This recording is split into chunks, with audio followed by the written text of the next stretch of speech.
Inquisition is the third installment in the Dragon Age series by the RPG juggernaut BioWare. And of the current trilogy, it's easily the weakest. For reference, I played Origins 8 to 10 times, and Electric Boogaloo 3 to 4 times. With Inquisition, I did one completionist run, and didn't even come back for any of the DLCs. With Veilguard on the horizon though, I made my glorious return to Thedas. And while doing so, I decided to fix what I saw as a sea of missed opportunities. So, let's go through it together. Now, first things first, I'm not scrapping the open world. I'm assuming it's an upper management requirement since Inquisition was clearly trying to mimic the success of a game like Skyrim. Second, I'm not changing anything companion-wise. Inquisition's cast was nice. I'll happily give this game props for real ones like Solus and Cole, atop some other things we'll get into. Third, I'm cutting these areas. Scrapping them gives us precious time and money to focus on what remains. And lastly, before we begin, let's discuss the Inquisitor. I'm gonna make a controversial act and give the Inquisitor a fixed background. Now hey, before you shoot, let's talk. I said background, not character. Here's what I think will be cool. The Inquisitor is a royal bastard. I'm gonna refer to her as she just cause it's easier from here on. My version of the Inquisitor is the first child of Orlesian nobility. Let's call them the Lorentz. However, since our Inquisitor is a bastard, they can be mixed. So your options for this game would be human if you're boring, half-elf, half-dwarf, or half-Quinari. I know, half-elves just look like humans in the lore, but that's stupid, so the Inquisitor can just be a mutant. Anyway, at the game's onset, our protagonist is at the Mage Templar Summit to be the eyes and ears of their family, which we'll get to later. But for now, finally, let's begin. Our prologue begins the same as the original, with an explosion marking our hero with mysterious power. The twist, however, comes as an amnesiac Inquisitor is interrogated. Cassandra is interrupted by a new character I'm adding, Cyril. Cyril's gender can be chosen by the player, but for this script I'll refer to him as a he. Cyril is a Grey Warden that intervenes in the interrogation, demanding the Inquisitor's release. He even tries to use the rite of conscription, but is denied by Cassandra. After said denial, the Inquisitor is shanghaied into fighting to the breach, aka the giant hole in the sky burping out demons. Cyril assists alongside a small unit of Grey Wardens, mentioning that they belong to a larger troop that attended the summit. Hint hint, foreshadowing. Our heroes fight alongside Solus, Barrick, and Cassandra to the breach itself, attempting to seal it. But they fail. The breach is no longer expanding, but is still open. As such, our heroes regroup at Haven, and we get the birth of the Inquisition. But instead of visiting Val Royeaux to seek legitimization, the Inquisition approaches power players nearby. Because they are nearby. Both the mages and Templars were present when the breach was formed, so we get introduced early to Grand Enchanter Fiona of the Mages and Lord Seeker Lucius of the Templars, because they've set up tentative establishments near Haven. These encampments disappear shortly though, as the rebel mages and Templars depart to resume their war.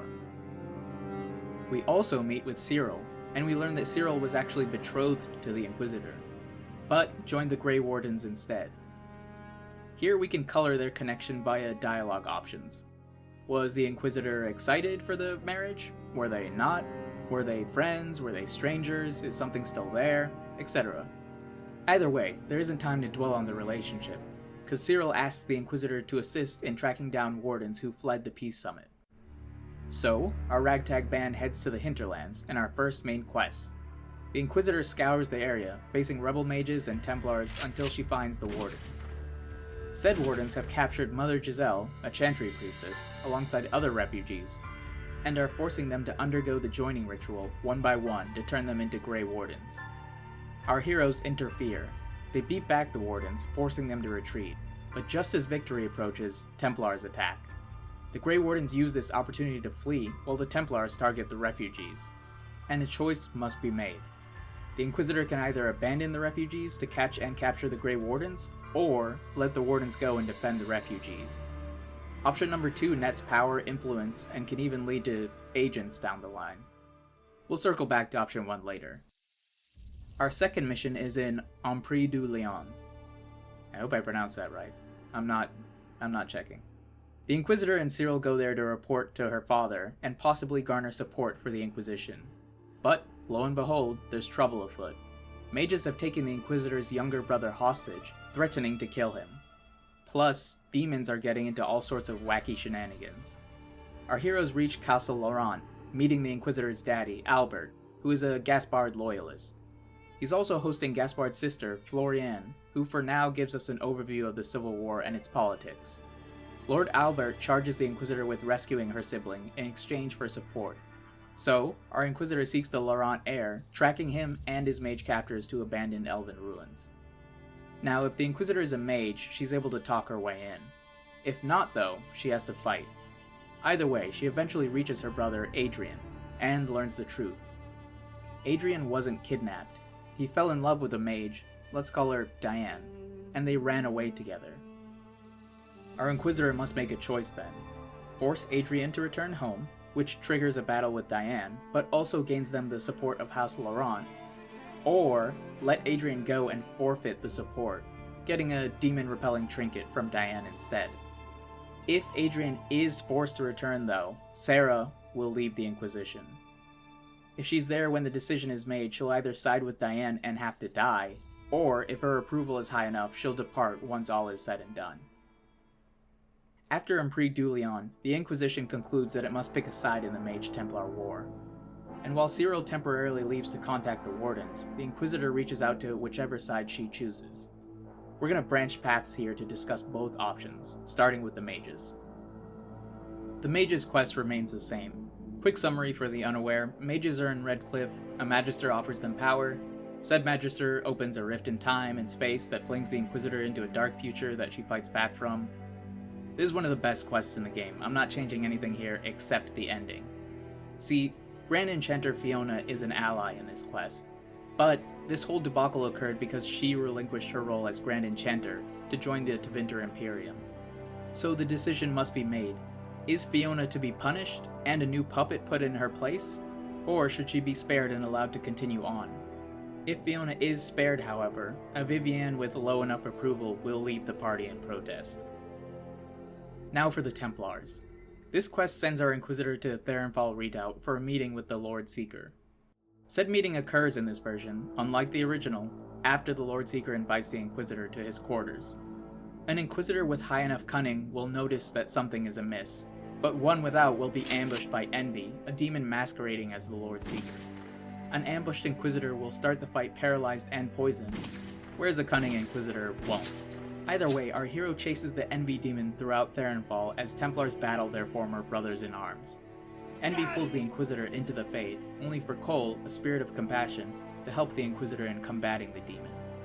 And as their battle rages, our losing Inquisitor reaches a crossroads. If she let her brother Adrian go and receive Diane's trinket, she can bait Envy into attempting to possess her. It does so, and is instantly destroyed along with the trinket. If she's a mage, she can engage in a mind battle with Envy, destroying it if her willpower is high enough, or getting possessed and a game over screen. Or, she can convince Cole to sacrifice himself to weaken Envy. And as a last and hardest option, she can fight Envy outright. Regardless of the choice, the Templars are recruited, but the decision has to be made between executing the traitorous Templars who weren't possessed, sparing them, or exiling them. Returning to Haven and starting the next mission triggers a siege on the town. Our cast is forced to defend Haven from the Venatori, but it's hopeless, because Corypheus, the ancient magister and aspiring God of the New World, is upon them. Also, side note, if Corypheus fancies himself a god, he should look divine. I'd like his character design to be something gorgeous. We can maintain the imposing stature, but he should be impossibly beautiful. Also, it'd be cool if this divine visage flickered during moments of intense emotion, like when he's resurrecting or enraged. Anyway, this quest will go the same as in the main game, with the siege eventually overwhelming the Inquisition. If the mages were recruited and Fiona was executed, or if the Templars were recruited but traitors were spared and allowed to join, Dorian will die here. Seeing Corypheus again stirs memories in the Inquisitor, and we'll get the flashback reveal. Corypheus and corrupted Grey Wardens performed the ritual that made the breach. When confronted, the Inquisitor causes an avalanche to save herself and give the others time to escape. But, slight change to the end here. The Inquisitor doesn't reach the others, or even get close. Instead, Cyril finds and rescues her after she collapses.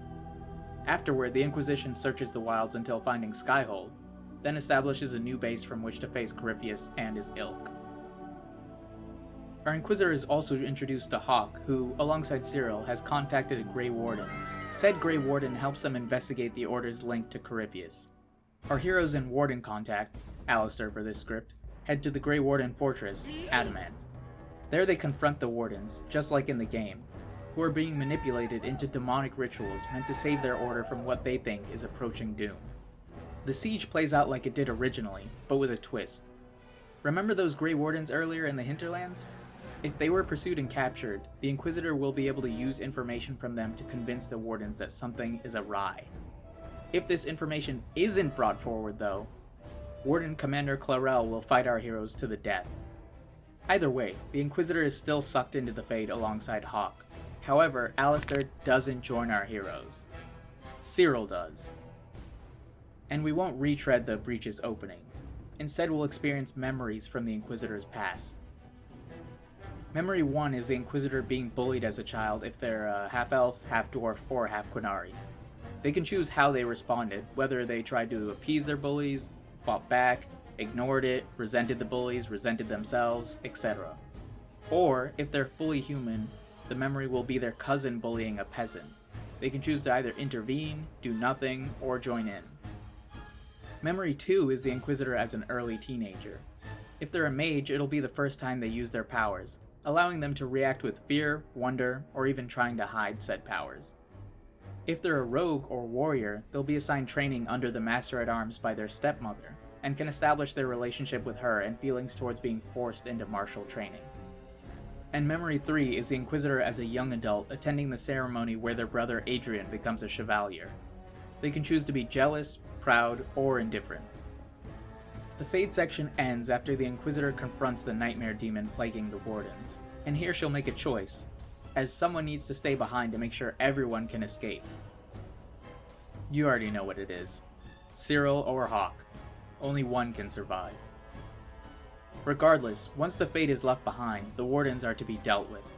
So the Inquisitor has to choose between bringing the Wardens into the Inquisition, exiling them, or purging them all. If the Wardens are recruited and Warden Commander Clarel isn't alive, Cole will leave the party. If the Purge is chosen, Blackwell will turn on the party, dying alongside his comrades. Or leave once the Inquisitor returns to Skyhold if he wasn't brought along. Also, if the Purge is chosen, Cyril will still side with the Inquisitor, but the player will be barred from romancing him. Once the Wardens are dealt with, the Orlesians are next. Our heroes visit the Winter Palace, and our story plays out fairly similarly to the main game. An assassination plot against the Empress is led by Florian in the name of Corypheus. Slight change here though, as the Inquisitor runs into both her father, and brother if he was returned, as well as Cyril's family. Both play parts in gaining or losing influence based on the Inquisitor's prior actions, and are integral in the final decision. Which, of course, is the Inquisitor's choice of who to support. Gaspard, Celine, or some combo with the Elven ambassador Briala. Or the Inquisitor's father, Lord Albert, but only if Celine is killed and Gaspard dealt with. Or, if the Inquisitor has recruited the Templars and Grey Wardens, she can impose martial law and appoint Vivienne as interim ruler. Or, if the Inquisitor recruited the mages, spared Fiona, and purged the Grey Wardens, she can initiate an emergency divine election, then install Cassandra or Leliana as the new divine and interim ruler. After the Winter Palace, the Inquisition races Corypheus to the heart of the Arbor Wilds, where he seeks the Well of Sorrows. If the mages were recruited and Fiona was executed, Sarah will die here. If the Templars were recruited but their traitors were executed, Iron Bull will die here. Otherwise, this arc plays out similarly to the game, up until the end. The Inquisitor decides whether she or Morrigan takes power from the Well of Sorrows, but either way, once Corypheus attacks, there's a brief confrontation as our heroes flee. Corypheus unleashes magic at our hero, while she responds in kind with her mark. But as their wills connect, so too do their minds, and we cycle through our antagonist memories just as we did with the protagonist.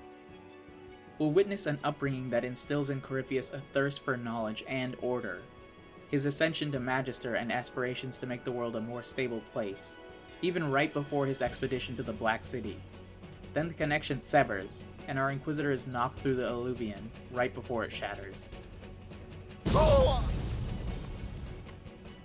In the aftermath, the Inquisitor realizes that the connection not only granted her memories, but also knowledge, and she discovers Corypheus' new plan: to overload the breach and destroy the Inquisition, himself, and a large swath of Orlais and Ferelden, then respawn and restart his quest. The Inquisition meets Corypheus at the breach, matching his army with theirs in battle, and here we get a few options. Based on how many allies, influence, and power the Inquisition has gained, some party members might die. Nope. Specifically, I'm putting Sarah, Blackwall, Solus, Dorian, and Iron Bull in danger. Cyril isn't a party member, but can also die. If conditions aren't met, the companions will die in the order of highest approval to lowest, with the possibility of losing all names just mentioned in one playthrough. Once the Inquisition breaches the main sanctum, the Inquisitor confronts Corypheus, defeating him once and for all. And I'm going to take a page from the DLC and accelerate a final decision to the close of the base game. The Inquisitor can either disband the Inquisition since its purpose is fulfilled, or they can continue its expansion and aspire to bring order via might in a way not unlike Corypheus. The choice, at the end of the day, lies in the hands of the player.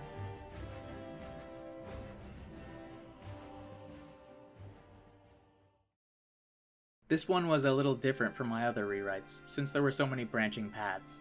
Subsequently, more than anything, you'll notice one recurring theme throughout: choice. Which is exactly why I couldn't bring myself to replay Inquisition until this playthrough. Because it is bereft of choice. What we got often feels empty. Recruit the Templars or recruit the Templars. Oh, you recruited the Templars? Well, you're still gonna fight Templars for most of the game. I don't know Gaspard or Celine enough to make an informed decision. Most areas lack any sort of story.